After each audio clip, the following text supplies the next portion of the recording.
bapak-bapak, nggak ngeliatin siapa-siapa, tapi di spionnya itu ada cewek, mukanya itu berdarah, banyak banget darahnya. Terus di sini mbak aku yang aneh, karena tiba-tiba mbak aku itu teriak, "Loh ya Allah, itu apa?" Gitu. Terus tak lihat juga, loh kok ada kayak orang kecelakaan. Halo guys, assalamualaikum warahmatullahi wabarakatuh. Bertemu kembali bersama aku Rahma di channel YouTube aku, Rahma Story. Oke, kali ini aku mau bahas atau menceritakan tentang pengalaman aku sendiri, cerita horor yang pernah aku alami waktu perjalanan malam ke rumah mbah aku. Untuk cerita selengkapnya, mari kita mulai cekidot. Oke, jadi malam hari itu kita sekeluarga mau pergi ke rumah mbah aku. Sengaja berangkat malam hari karena nunggu mas aku pulang kerja dulu. Dan juga kan besoknya itu weekend, jadi takutnya macet di berangkatnya malam hari. Lanjut kita siap-siap, itu dari rumah sini tuh berangkat itu sekeluarga, bapak ibu, mas aku pertama sama istrinya sama anaknya satu, terus mbak aku sama suaminya sama anaknya satu, terus sama adikku. Jadi kita semobil itu berdelapan orang dan 2 balita, jadi ya agak sesek-sesekan gitu satu mobil. Lanjut kita perjalanan menuju rumah mas aku yang kedua itu. Sampailah di sana kita istirahat, terus oper ada yang ikut mas aku yang pertama dan ada yang ikut mas aku kedua. Jadi kita bawa 2 mobil kan ya. Yang ikut mas aku pertama itu kebetulan aku, terus mas aku sama istrinya sama anaknya, terus mbak aku sama suaminya sama anaknya.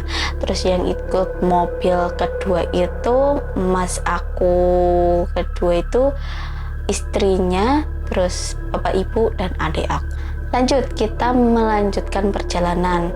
Waktu aku pas nyampe rumah mas aku itu, badan aku itu udah nggak enak, udah kayak apa ini, kok ada yang aneh di badan aku, kepalaku pusing banget, terus mata aku itu rasanya itu kayak mau copot gitu, sakitnya itu sakit banget, terus mual, pusing, kayak nggak kepengen berangkat aja karena itu badan aku udah nggak enak. Terus kita berangkat, terus aku di mobil itu berdoa gitu sambil merem, kan kalau dibuat melek itu matanya itu sakit banget, jadi aku merem sambil berdoa biar ya kalau ada gangguan biar cepet hilang gitu. Terus nggak lama kemudian udah enakan. Lanjut kita memasuki tol. Di tol Surabaya itu masih rame perjalanan itu, masih rame, jalannya itu masih rame. Terus kita berhenti di rest area karena mas aku yang kedua itu tertinggal. Terus kita tunggulah di rest area, kita tunggu 10 menitan ketemu, terus kita lanjut istirahat di situ setengah jaman. Habis itu kita melanjutkan perjalanan. Di perjalanan ini masih ya aman, semua belum pada ngantuk lah ya, belum ngantuk. Terus kita lanjut perjalanan, masih ramai jalannya, gak kerasa udah nyampe tol Pandaan Malang itu. Di situ itu suasananya sudah sepi karena nyampe situ itu sekitar jam 12-an lah ya, jam 12-an. Terus ditambah suasananya hujan, terus yang semobil dengan aku itu sudah pada tidur semua kecuali aku dan sopir. Nah di situ aku udah mulai ngantuk, terus aku coba untuk merem. Tiba-tiba pas aku melek itu ada truk tiba-tiba ada di depan mobil yang aku tumpangin itu, hampir nabrak itu truk yang tadi itu. Terus aku refleks dong, mau teriak, terus mau bilangin mas aku. Pas mau teriak, itu mobil itu truk itu tiba-tiba hilang. Terus ya udah dong, aku merem lagi.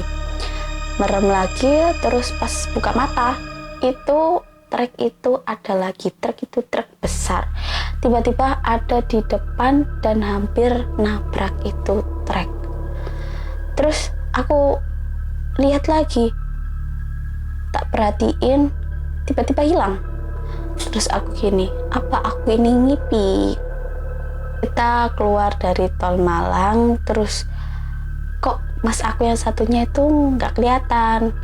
Terus kita tungguin dong, terus kita juga khawatir kenapa gitu kan, kok nggak kelihatan sama sekali. Terus tak chat itu katanya tolnya itu belum, nggak cukup. Tadinya ngisi tapi nggak masuk gitu. Jadi ya udah, kalau nggak kenapa-kenapa kita tungguin sampai 15 menitan lah, terus ketemu tuh. Terus kita lanjutkan perjalanan. Nyampe Malang kota itu suasananya itu sudah sepi karena tengah malam kan ya. Waktu di Malang itu tiba-tiba ada Tante Kunti yang nabrakin diri ke mobil. Terus ya aku baca-baca doa biar nggak diganggu sama makhluk-makhluk halus gitu kan ya. Lanjut perjalanan, sampailah kita di suatu jalan baru, yang nggak baru-baru amat sih, ini jalannya udah mau nyampe rumah. Jalanannya itu kan pegunungan ya, jadi kanan kiri itu pohon-pohon besar, pohon-pohon tinggi besar itu. Karena waktu dulu itu yang aku lewat situ malam-malam juga, itu pernah ada kayak orang besar, tinggi besar, itu mau ngancurin mobil yang aku tumpangi. Terus ketika aku jerit dong, kayak loh, tapi tak perhatiin lagi kok nggak ada, tinggi banget, kayak mobil itu kecil, kayak diinjak itu satu injakan, satu telapak kakinya aja itu, pak kakinya itu bisa nginjak mobil itu. Lanjut, jadi di situ kan pohon tinggi besar, terus pas di situ itu ada kabut, itu kabutnya lagi turun. Jadi suasananya itu kayak di film-film horor gitu, kayak di gambar-gambar film horor gitu. Lalu perjalanan ada yang serem lagi di jembatan. Di situ ada, kita lewatin jembatannya itu warna putih lah. Di situ juga banyak pohon-pohonan gitu, pohon besar tinggi gitu. Terus di situ itu ada kabut-kabutnya juga lagi turun kan.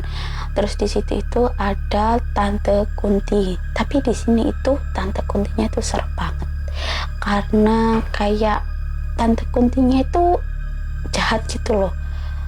Soalnya mukanya itu kayak marah gitu kalau diperhatiin itu. Lalu tak suruh mas aku ngedim sama klakson.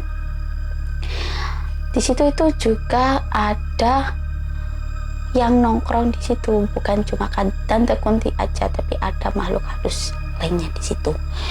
Lanjut, udah nggak aku perhatiin karena kayaknya Tante Kuntinya itu marah kalau diperhatiin. Terus baca-baca doa, lanjut sampai rumah. Setengah jam kemudian sampai rumah kita istirahat, bersih-bersih, mau istirahat kan, mau tidur. Tiba-tiba mbak aku itu ngomong ke aku gini, mau nggak lihat pas nok tol Malang Pandaan iku ono truk gede kabeh kene tabrak, mau kita tabrak. Loh, kan ya lihat gituin. Iya lihat, iku mau tak kira aku halusinasi tau ngipi tok, tapi aku lihat, aku sadar. Terus tak saut, aku ya lihat, aku ya sadar, tak kira ya aku ngipi. Loh kok podo gitu, kok sama, aku sama dia tuh lihat. Terus ngomong gini lagi, pas di Malang itu tadi ada orang cewek di tengah jalan, tak perhatiin kok lama-lama hilang gitu, katanya gitu. Terus oh iya aku ya lihat, tak gituin. Terus oh berarti nggak halusinasi aku. Iya aku ya lihat, berarti aku ya gak halusinasi. Terus tak tanyain dong ke mas aku. Terus mas aku jawabnya gini, tak tanyain yang gini, mas tadi gak lihat pas neng tol Malang kita hampir nabrak trek gede. Terus dia ngomongin, kapan no endi kok ono trek pas di tol Malang Pandaan itu kebetulan nggak ada satupun trek yang lewat, cuma kita itu barengan itu sama beberapa mobil aja dan pickup, nggak ada trek besar yang lewat situ pas kita lewat. Lalu gini, nggak ada trek sama sekali waktu tadi kita lewat. Loh berarti aku sama mbak aku aja yang lihat, semua orang itu nggak lihat kalau ada trek di sana. Terus ya udah dong, kita istirahat tidur. Besoknya paginya kita mau ke Batu, refreshing lah ya, refreshing. Terus kita siap-siap berangkat. Di jalan itu macet, dan sampai Batu itu jam 12-an, sampai tempat yang kita tuju itu jam 12-an. Terus kita di situ sampai jam 3:30-4 lah ya. Terus kita memutuskan untuk pulang karena udah capek. Pulang kejebak macet juga karena mungkin weekend kali ya, orang-orang pada keluar semua, pada rekreasi gitu, dan barengan anak kuliah itu pulang pas waktu pulang juga, jadi menambah kemacetan di situ. Terus lanjut sampai mau maghrib di lampu merah. Lampu merah ini kan depan aku kebetulan itu motor-motor, banyak motor-motor, jadi aku kayak ngelamun gitu, lewat lihat-lihat. Terus sadar, lihat motor di depan aku itu, tak lihat spionnya. Loh orang ini gak ngajin siapa-siapa, bapak-bapak gak ngajin siapa-siapa, tapi di spionnya itu ada cewek, mukanya itu berdarah, banyak banget darahnya. Terus rambutnya itu segini, terus pakai baju itu compang-camping. Lalu tak lihat lagi boncengannya, loh kok ada cewek itu di boncengannya. Jadi bapak itu bonceng cewek itu, matanya itu sininya itu hitam. Terus kan tak perhatiin, dia itu kayak marah itu kalau diperhatiin, kayak marah sama aku. Soalnya tak perhatiin terus, nggak lama lampu hijau pun menyala. Terus kita melajukan, terus tak bilangin ke mas aku, mas gak lihat yang tadi orang depan kita itu loh bonceng kayak korban kecelakaan gitu, gituin. Iya bapak-bapak mau iya. Loh kayak ijanan kayak sendirian bapak-bapak tadi itu. Iya tapi tak lihat loh, kayak bonceng cewek berlumuran darah, muka itu tak gituin. Wah kok nih gare merinding kayak gitu, katanya mas aku. Terus ya kita melaju menuju pulang ke rumah. Terus kita pas pulang ke rumah itu ngelewatin yang jalan baru yang ada jembatannya, yang kabut-kabut ada pohon itu, kita lewatin di situ. Ternyata mobilnya kejegrak, kena lubang gitu, kena lubang pas posisinya kenceng, jadi ya kayak mumbul gitu. Lanjut kita sampai rumah, terus istirahat. Terus besoknya paginya kita memutuskan untuk pulang. Tapi ya jam Indonesia ya, jam karet, nggak jadi pulang pagi. Kan rencananya pulang pagi, tapi ngaret sampai jam 2. Jam 2 kita baru siap-siap dan pulang. Di perjalanan itu mas aku gini, loh setiran ini kok gak enak yo mobil iki. Loh iya dah, iya coba nanti ke ke pom dulu, mau ngecek dulu gitu. Terus sampai lah pom, ternyata bannya itu bocor, terus kita benerin di situ di pom ya, sampai setengah jaman lebih kayaknya. Terus kita mulai perjalanan lagi jam 3-an kita pulang ke Lamongan. Terus di tol Malang itu bagus banget sih, view-nya itu bagus banget karena gunung-gunungnya itu banyak kelihatan, karena itu kan sore hari ya, jadi bagus banget di situ. Terus lanjut kita nyampe di Surabaya. Di Surabaya itu mau ke rest area, tapi rest areanya full, gak ada tempat parkirnya. Ya mungkin weekend juga kali ya, jadi full semua itu. Terus gak jadi istirahat, kita lanjutkan perjalanan sampai di Gresik itu jam maghrib itu nyampe di Gresik. Terus kita berhenti di pom istirahat sambil nunggu mas aku yang kedua itu nggak kelihatan. Terus gak lama kemudian tak chat itu katanya udah deket. Terus kita melanjutkan perjalanan pulang. Di sini mbak aku yang aneh, karena tiba-tiba mbak aku itu teriak, loh ya Allah itu apa gitu. Terus tak lihat juga, loh kok ada kayak orang kecelakaan gitu. Terus aku sama mbak aku saja yang lihat. Terus katanya mas aku sama semua yang ada di mobil itu, apa nggak ada apa-apa gitu, kok itu ada kecelakaan di depan gitu. Terus tak perhatiin lagi sama mbak aku, loh kok tiba-tiba hilang, nggak ada gitu. Terus ya mungkin halusinasi kita berdua aja kan gitu. Terus kita diem aja, terus lanjut perjalanan lagi. Tiba-tiba akan merem ya, di situ itu udah merem, udah capek perjalanan. Lalu mbak aku itu teriak lagi, loh ya Allah itu apa gitu. Terus aku kaget dong. Terus dia bilang, loh itu loh kayak ada orang kecelakaan terus berdiri tuh, habis kecelakaan terus ada yang berdiri gitu. Terus dilihat lagi tuh katanya, loh kok hilang, gak ada gitu. Terus lanjut nyampe rumah Isya. Kita nyampe rumah bersih-bersih dan istirahat.